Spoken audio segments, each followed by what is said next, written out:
Now let me take it off and see here.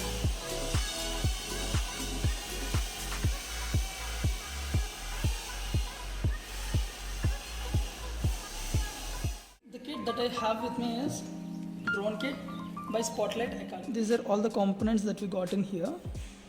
This is the frame, as I told you. So these are the screw dampers, propeller type A, propeller type B.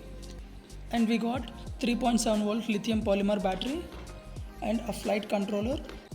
Motors that we got for the drone to fly.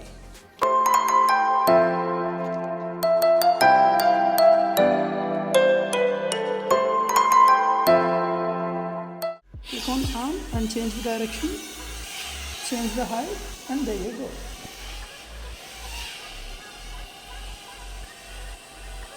And click on land whenever I want it to land.